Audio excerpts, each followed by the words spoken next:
जय हिंद। आप सभी का मेरे डिफेंस चैनल पे स्वागत है। तो आज की डिफेंस अपडेट वीडियो में तो आप सभी को पता है कि अभी फिलहाल भारत एक फॉरेन पार्टनर को ढूंढ रहा है जिसके साथ मिलकर जॉइंटली ही एक फाइटर जेट के इंजन को डेवलप किया जाए जो कि आने वाले टाइम में भारत के सभी फाइटर जेट प्रोग्राम में अपना योगदान दे सके। तो अभी फिलहाल 3 अलग अलग कंट्रियों के द्वारा भारत को अलग अलग ऑफर दी गई है।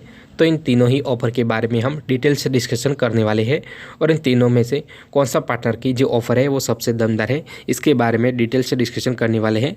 तो अगर आप मेरे डिफेंस चैनल पे नए हैं तो प्लीज़ मेरे डिफेंस चैनल को सब्सक्राइब करें, बेल आइकन दबाना ना भूलें और कमेंट सेक्शन में जय हिंद जय भारत जरूर लिखिएगा। और अगर आपको मेरा कंटेंट अच्छा लगता है तो वीडियो को लाइक भी कीजिएगा। और अगर आपको डिफेंस के रिलेटेड कोई भी क्वेश्चन हो तो अपना क्वेश्चन कमेंट सेक्शन में जरूर लिखिएगा, जिसके बारे में हम अपने अगली वीडियो में डिस्कशन करेंगे। तो आज के डिफेंस अपडेट वीडियो को शुरू करते हैं। जब भारत और फ्रांस के बीच 36 रफाल की डील हुई थी तब इस चीज़ के ऊपर भी सहमति बनी थी कि जो फ्रांस की कंपनी साफ्रॉन है वो कावेरी इंजन में जो भी इशू आ रहे थे उनको सॉल्व करने में हेल्प करेगी, पर उस चीज़ का कोई भी फ़ायदा नहीं हुआ और कावेरी इंजन में जो प्रॉब्लम थे वो तो वही के वही रहे। तो भारत अभी फ़िलहाल बहुत सारे फाइटर जेट्स के प्रोजेक्ट के ऊपर काम कर रहा है और भारत को मेड इन इंडिया यानी कि जॉइंट वेंचर करके भी कोई भी इंजन चाहिए ही था। तो भारत ने अपने तौर पे बहुत सारे प्रयास किए कि जो कावेरी इंजन में इशू थे वो सॉल्व हो जाए और Kaveri fighter jet engine develop हो जाए, पर आखिरकार कावेरी इंजन में जो इशू थे वो सॉल्व नहीं हो पाए। और इसके बाद भारत ने यह प्रयास किया कि किसी फॉरेन पार्टनर के साथ जॉइंट वेंचर करके एक फाइटर जेट इंजन को डेवलप किया जाए।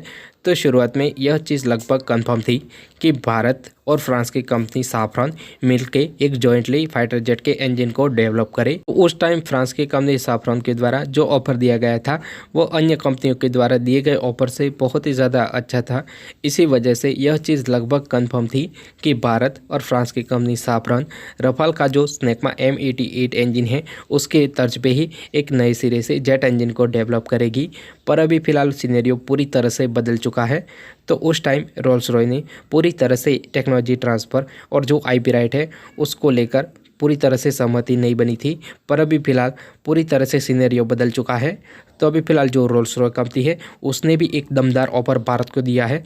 इसके अलावा इस रेस में अमेरिकी कंपनी भी उतर चुकी है। पहले लगभग तय था कि भारत और फ्रांस मिलकर जॉइंटली इंजन को डेवलप करेंगे, पर अभी फ़िलहाल रिसेंट की जो नई नई ऑफरें मिल रही है उसके सामने यह लग रहा है कि जो फ्रांस की कंपनी साफ्रॉन है वो इस प्रोजेक्ट से बहुत ही ज़्यादा पिछड़ रही है।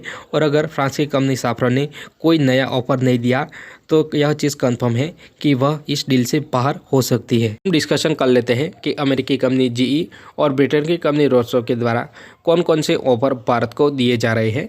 तो आप सभी को पता है कि आने वाले टाइम में Tejas mark 2 medium weight fighter jet, इसके अलावा इनिशियल का मार्क 1 उसमें GE का F414 INS-6 इंजन लगने वाला है। तो GE को भी पता है कि एक बड़े नंबर में भारतीय वायुसेना इन दोनों ही फाइटर जेट को परचेज करने वाली है। तो भारत को अभी फिलहाल बहुत सारे जेट इंजन की ज़रूरत है।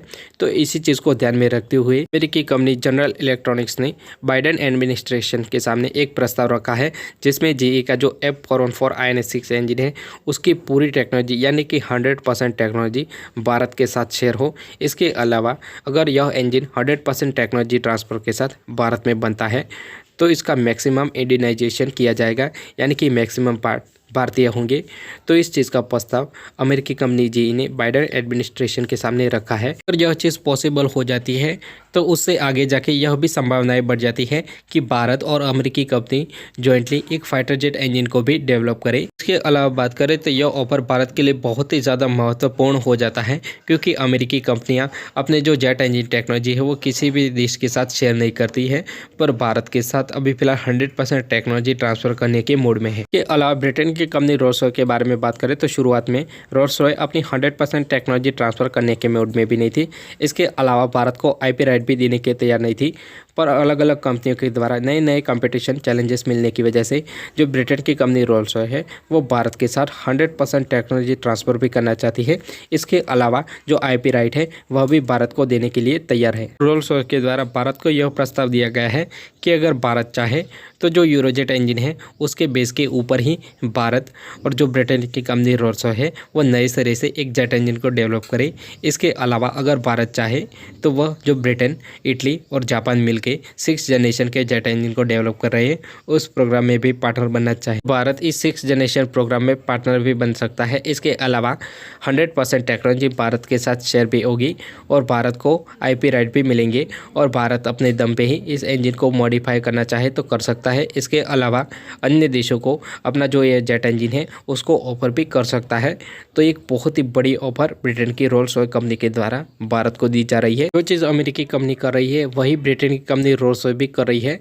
तो ब्रिटेन की कंपनी रोल्स रॉयस के द्वारा भी एक बहुत ही बड़ा ऑफर भारत को दिया जा रहा है, क्योंकि ब्रिटेन की कंपनी रोल्स रॉयस ने भी किसी अन्य देश के साथ अपनी जो फाइटर जेट टेक्नोलॉजी है उसको साझा नहीं किया गया है। तो यह भारत के लिए एक बहुत ही बड़ी अचीवमेंट है कि 2 बड़ी कंपनियां भारत के साथ अपनी जेट इंजन टेक्नोलॉजी ट्रांसफ़र करना चाहती हैं। इसके अलावा भारत को IP राइट भी देना चाहती है। इन ऑफरों से एक चीज़ तो साफ हो जाती है कि अगर साफरान भारत को अगर कोई नया ऑफर नहीं देती है तो इस डील से उसको बाहर भी होना पड़ सकता है और आगे जाके इन दोनों ही कंपनियों में से एक कंपनी भारत के साथ जॉइंटली मिलकर फाइटर जेट इंजन को डेवलप करेगी, जो आने वाले टाइम में अमका मार्क 2 को पावर करेगी। तो इस चीज़ को लेकर कोई भी अपडेट आती है तो हम अपने वीडियो में बता देंगे। तो अगर आपको मेरा इन्फॉर्मेटिव वीडियो अच्छा लगे please subscribe my channel and thank you for watching.